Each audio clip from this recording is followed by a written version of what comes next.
शाम का टाइम था। आज वेदिका जल्दी से हॉस्पिटल से आ गई थी। वो घर जाकर पहले चेंज करके बच्चों के पास जाके थोड़ी देर उनके साथ टाइम स्पेंड करने चली गई। बच्चे अभी राधा आंटी के साथ लॉन में खेल रहे थे।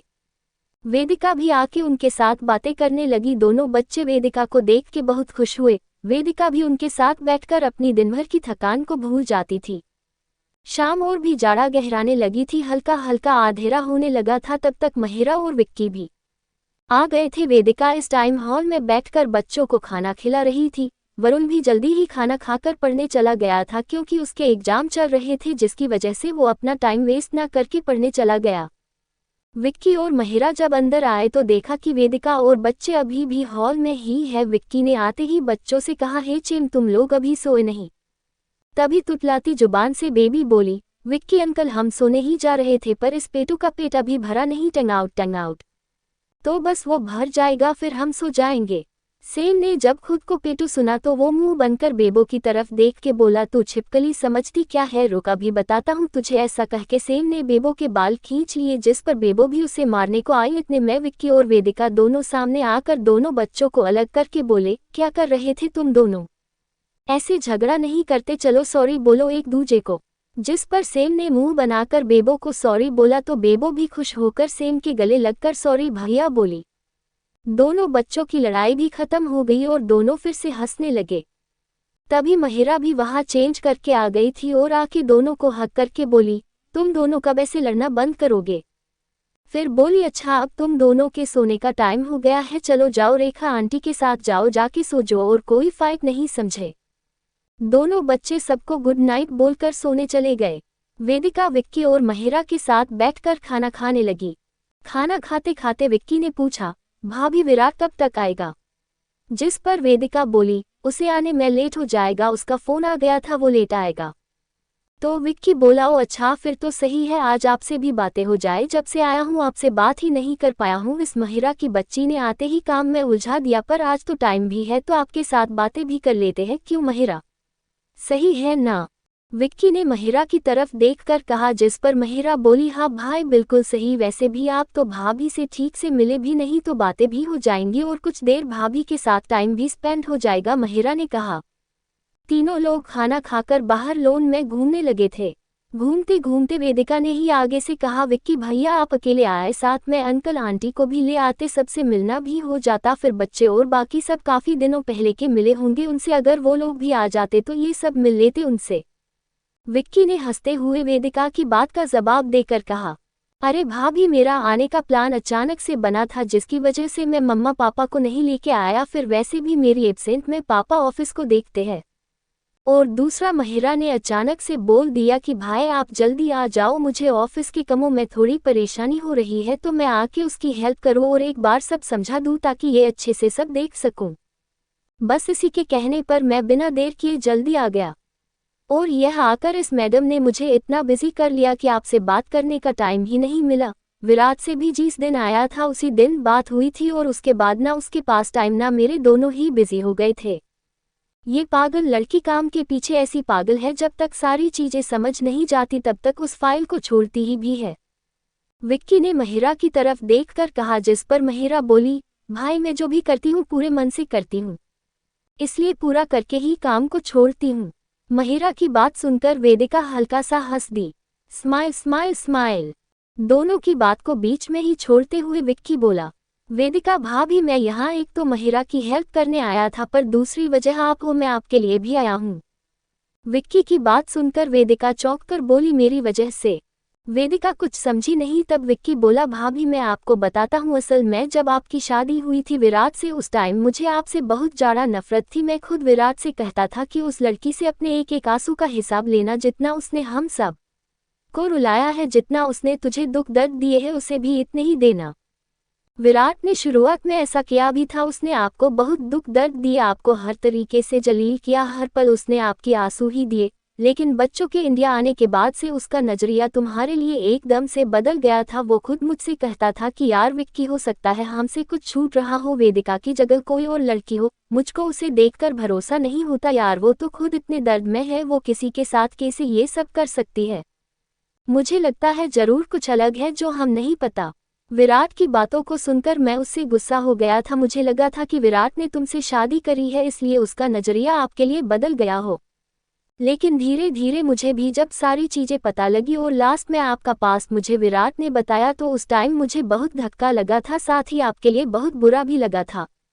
उस दिन मुझे एहसास हुआ था कि मैं ही आपको गलत समझता था, आप गलत नहीं हो। फिर धीरे धीरे बच्चों के लिए आपका प्यार देखकर, फिर बच्चों का आपको छोड़कर वापस ना जाना, और सेम और बेबो को आपने माँ का हक दिया। उन बच्चों को आपने वैसे ही प्यार दिया जैसे विराट ने दिया। धीरे धीरे सारी चीजें क्लियर होती गई और मेरी सोच भी आपको लेके बदल गई। आज मैं आपके आगे खड़ा होकर कहता हूँ कि आपके जैसी लड़की तो किसी को चाह के भी दुख नहीं सह सकती। अरे आप तो बनी ही प्यार के लिए हो। आप तो मानवता की देवी हो जो हर किसी के दर्द को समझती हो। आप बहुत अच्छी हो भाभी। विक्की वेदिका से ये बात उसके पैरों में झुककर बोला, जिससे वेदिका थोड़ा असहज होकर बोली, अरे भैया आप ये क्या कर रहे हो, आप मुझसे बड़े हो, आप मेरे पैर मत छुओ। वेदिका ने कहा। जिस पर विक्की बोला, बेशक भाभी मैं आपसे बड़ा हूं पर आप मेरी भाभी हो, और ऐसी भाभी जो माँ से भी बढ़कर हो, तो ऐसी भाभी तो सम्मान के लायक है, और इसी हक से मैं आपके पैर छू रहा था। विक्की ने कहा तो वेदिका ने भी कुछ न बोला, वो बस हल्का सा मुस्कुरा कर रह गई। Smile smile smile. तभी विक्की वापस बोला, भाभी अब मैं आपको वो बताने जा रहा हूँ जो आपको विराट ने कभी नहीं बताया होगा और ना कभी आगे बताएगा, पर वो सच आज मैं आपको बताऊंगा। विक्की ने कहना शुरू किया। भाभी जब ये हादसा हुआ था उस टाइम विराट 22-23 साल का था और उसकी पहली मूवी रिलीज हुई थी जिसकी सब खुशियां मना रहे थे। पर मेहर के साथ हुए हादसे की वजह विराट जो बहुत खुश मिजाज वाला लड़का था, वो हमेशा हंसी मजाक करता रहता था। वो हमेशा से ही एक एक्टर बनना चाहता था, इसलिए अंकल का इतना बड़ा बिजनेस एम्पायर होने के बाद भी इसने अपने पापा का बिजनेस छोड़कर अलग से पहचान बनाने का सोचा और उसका ये सपना साकार भी हो रहा था। पर उसकी फैमिली और दी के साथ हुए यूएस हादसे ने विराट को जीते जी मर दिया। वो लड़का उस टाइम बहुत अकेला पड़ गया था, एकदम से इतना बड़ा तूफान उसकी जिंदगी में आया था। पहले दी का जाना, फिर उसके बच्चों की जिम्मेदारी। कुछ टाइम तक तो आंटी और अंकल साथ थे तो उन्होंने बच्चों को संभाला, लेकिन उनके साथ हुए हादसे ने तो सब बदल दिया था। विराट तो जैसे रोना हंसना सब भूल गया। महिरा वरुण भी छोटे थे, विराट बेजान सा रहता था। तब मम्मा और पापा ने विराट को संभाला और मैंने भी उसे भाई से भी जाड़ा, उसकी परछाई बनकर उसको हौसला दिया। तब जाके उस लड़के को अपने छोटे भाई बहन और बेबो और सेम का होश आया। सेम और बेबो दोनों ही बहुत परेशान रहते थे, उनको कभी मम्मा तो कभी महिरा और कभी कभी सुहाना भी हेल्प करती थी, पर वो बच्चे अपनी माँ के लिए तड़पते थे। विराट से उन रोते हुए बच्चों को देखा नहीं जाता था। सब लोगों को लगता कि विराट अब आगे बढ़ रहा है इसलिए इतना परेशान नहीं होता है, लेकिन उसके असली दुख दर्द को मैंने देखा। मैंने रात रात भर उस लड़के को अकेले में रोता हुआ पाया। वो कहते हैं ना मर्द को दर्द नहीं होता, विराट भी वही करता। दिन के उजाले में सबके सामने ऐसे पेश आता जैसे वो अब परेशान नहीं है, पर रात होते ही मैंने उसको देखा कैसे वो अकेले में सबसे छिप कर रोता था। और उस टाइम दर्द में परेशान होकर उसने कसम खाई थी, जिस लड़की की वजह से उसका परिवार उससे हमेशा के लिए दूर हो गया है, उससे वो बदला लेकर रहेगा। वो दुनिया के किसी भी कोने में होगी, उसको ढूंढकर उसको भी वही दर्द दूंगा जिस दर्द से आज मैं तड़प रहा हूँ। उसकी जिंदगी जीते जी नरक बना दूंगा। ये मेरी मरी हुई बहन और माँ बाप से वादा है। और उसी वादे की वजह से विराट ने खुद के इमोशंस को छुपा कर धीरे धीरे करके वो खुद बेदर्द बनता गया। विराट बच्चों को टाइम नहीं से पाता था। उस टाइम बेचारी महिरा ही उन बच्चों के आगे पीछे घूम करती थी, पर यहाँ रहकर महिरा और वरुण ना तो अपनी पढ़ पा रहे थे और ना ही अपने मम्मी पापा और दीदी के दर्द से दूर हो पा रहे थे। इसलिए विराट ने फैसला किया, उसने सबसे पहले महिरा वरुण और दोनों बच्चों को फौरन भेज दिया ताकि वहां रहकर अपनी पढ़ाई भी कर सके और वहां नए माहौल में थोड़ा अच्छे से रह सके। और वहां भी विराट ने अपने इंडिया वाले सारे भरोसेमंद लोगों को उनकी देखभाल के लिए उनके साथ भेजा ताकि वहां उनको किसी टाइप की कोई परेशानी ना हो। वहां बच्चों की देखभाल तो तारा जी जो बच्चों की आया थी वो उनकी देखभाल करती और महिरा वरुण वहीं रह के अपनी स्टडी अच्छे से कर सके। और यहाँ मुंबई से हमको भी वापस दिल्ली भेज दिया ताकि दिल्ली वाला बिजनेस देख सके। मम्मी के लाख समझाने के बाद भी विराट नहीं माना और उसने हम सबको दिल्ली भेज दिया। हमको भी उसके आगे झुकना पड़ा। हम लोग वापस दिल्ली आ गए थे। दिल्ली में पापा और मैं वहाँ का सारा बिजनेस देखने लगे। यहाँ मुंबई की ब्रांच का काम यहाँ का मैनेजर देखता, जो हम दोनों का कमान दोस्त भी है। तो इतने सालों से मैं और विपिन हूँ मैनेजर है, हम दोनों ही विराट के बिजनेस को देख रहे हैं। विराट ने खुद से सबको दूर के लिए था और मुंबई रहकर अपने काम में इतना आगे निकल गया कि बहुत ही कम टाइम में बहुत फेमस लोगों का सुपरस्टार विराट गोयनका बन, पर वो इसके साथ साथ अपने बदले को नहीं भूला। वो हर आपकी तलाश में लगा हुआ था। इस बीच वो हम लोगों से कम ही मिल पाता था, बच्चे भी कम ही इंडिया आते थे और जब भी आते थोड़े दिन विराट के साथ, फिर कुछ दिन दिल्ली में रुककर वापस चले जाते थे। पर इन 7 सालों में विराट ने कभी इतना टाइम नहीं दिया किसी को, वो बस अपने काम और आपकी तलाश में रहता था। उसने सब लोगों से अपनी असली पहचान तक छुपा कर आज तक रखी है। वो इतना बड़ा स्टार होने के बाद भी लोग उसकी असली लाइफ के बारे में नहीं जानते, क्योंकि विराट ने कभी लोगों को अपनी लाइफ में घुसने नहीं दिया था। वो पूरे बॉलीवुड में एक एंग्री यंग स्टार के नाम से जानने लगा। उसकी कोस्टार भी उससे थोड़ा डर मर रहती थी, क्या पता विराट को कब गुस्सा आ जाए। वो अपने काम के लिए ही सीरियस रहता था, बाकी किसी कोई मिलना जुलना नहीं, बस काम की बात करता। वो इन 7 सालों में बहुत बदल गया। जो इंसान हमेशा हंसता रहता था, जो मजाकिया अंदाज के लिए जाना जाता था, वो बहुत सीरियस इंसान बन गया। और उसकी बॉलीवुड में भी जाड़ा लोगों ने दोस्ती नहीं रखता, बस काम से काम।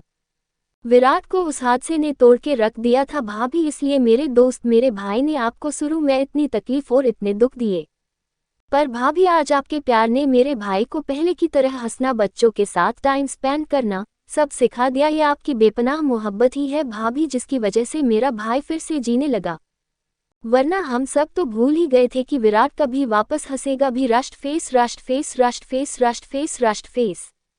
इतना कहते कहते विक्की की आंखों में आंसू आ गए थे और महिरा की तो रुलाए ही फूट पड़ी थी, वो तो रोने ही लगी थी। राष्ट्र फेस, राष्ट्र फेस, राष्ट्र फेस, राष्ट्र फेस, राष्ट्र फेस। वेदिका भी विराट की दर्द भारी पूरी कहानी जानने के बाद अपने आप को रोक नहीं पाई, उसकी भी आंखों से आंसू झरझर गिरने लगे।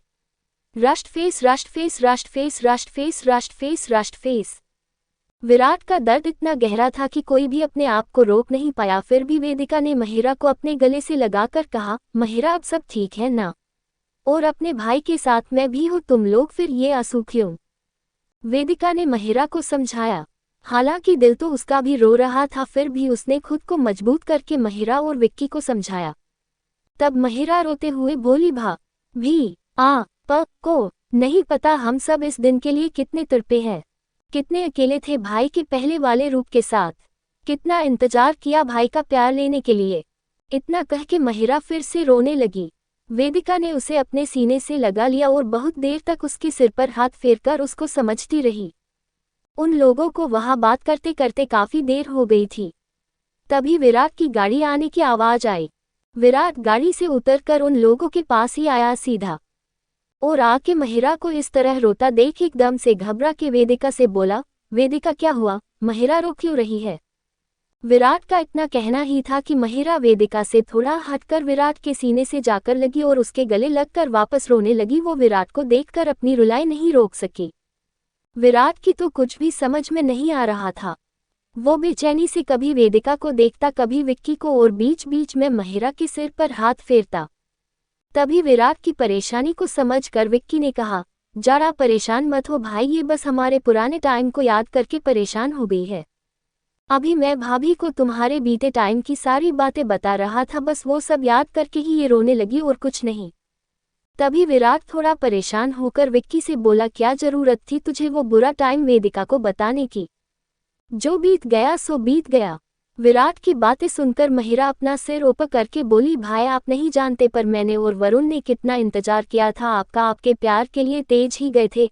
हमने तो आपकी उम्मीद ही छोड़ दी थी कि कभी आप हम सबको पहले की तरह प्यार भी करोगे, पर अब भाभी की वजह से ये सब पॉसिबल हुआ। हमें प्यार के साथ साथ आपका और भाभी का साथ मिला और फिर से हमें परिवार मिल गया। बस इसलिए मेरा दिल भर आया और रोक नहीं रुके मेरे आंसू। महिरा ने कहा तो विराट ने बहुत ही प्यार से महिरा के सिर पर हाथ फेरकर कहा, अब तुम लोग खुश रहो, अब कभी तुम लोगों को रोने भी देगा तुम्हारा भाई, समझी? विराट ने महिरा से कहा। महिरा भी विराट के प्यार को देखकर मुस्कुराकर उसे देखने लगी। कुछ और विराट वेदिका वहां सबके साथ बात करते रहे। फिर रात जाड़ा होने पर सब अपने अपने रूम में सोने चले गए। रूम में आकर विराट वेदिका के पास आके बहुत ही प्यार से उसके चेहरे को अपने दोनों हाथों में लेके बोला, वेदिका, थैंक यू जो तुमने मेरे परिवार को अपना लिया, मेरे भाई बहन को इतना प्यार दिया और मुझे भी पहले जैसा बना दिया। इतना कहकर विराट ने वेदिका का माथा प्यार से चूम लिया। विराट की बात सुनकर वेदिका विराट से बोली, ये तुम क्या कह रहे हो? क्या तुमने नहीं दिया प्यार मेरे भाई बहनों को?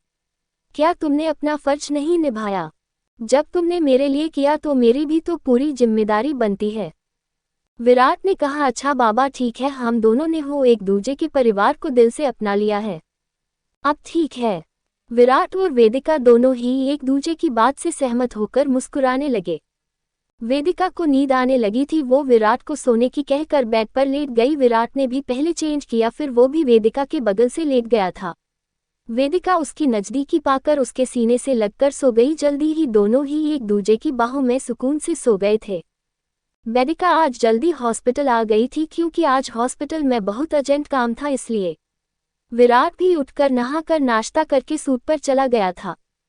दोपहर के 2-3 बज रहे थे। उस टाइम विराट फ्री होकर अपनी वैनिटी वेन में बैठा था, तभी वेदिका का फोन आया। वेदिका का फोन आया देखकर विराट ने प्यार भरी स्माइल के साथ फोन अटेंड लिया और उससे बात करने लगा। वेदिका ने उससे कहा कि अगर तुम फ्री हो तो अभी मुझसे आके हमारे हॉस्पिटल के बैकयार्ड में आकर मिलो। विराट ने पूछा, क्या हुए, सब ठीक है? जिस पर वेदिका बोली, हाँ सब ठीक है, पर तुम अभी आकर मुझसे मिलो।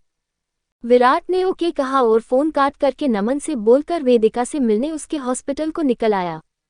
कुछ देर बाद विराट वेदिका से उसके हॉस्पिटल के पीछे वाले हिस्से में आकर मिला, जहां कोई आता जाता नहीं था। वो जगह भी शांत थी। वही वेदिका विराट को एक पिलर के पास खड़ी दिखी। विराट उसके पास गया और बोला, ये क्या वेदिका, तुमने इतनी जल्दी में क्यों बुलाया मुझे? और हम किसी अच्छी जगह भी तो मिल सकते थे, तुमने मुझे ये क्यों बुलाया?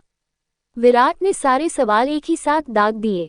तब वेदिका ने अपने हाथों में ली हुई फाइल विराट के आगे कर दी। विराट उस फाइल को पढ़ने लगा और पढ़ने के बाद विराट लगभग गुस्से में आंखें लाल करते हुए बोला, नो नेवर, बिल्कुल नहीं, मैं ऐसा कुछ नहीं होने दूंगा। तुम कहीं नहीं जाओगी और मैं तुमको कहीं नहीं जाने दूंगा, समझी तुम? विराट ने वेदिका को गुस्से में समझाते हुए कहा। जिस पर वेदिका बोली, प्लीज मेरी बात तो समझो विराट, मेरा जाना बहुत जरूरी है। वेदिका ने विराट को समझाते हुए कहा। अब तो अच्छे से कमेंट और सुपर थैंक्स दीजिए ताकि नेक्स्ट भाग और भी जल्दी अपलोड कर सकें। लेखिका रिया रावत।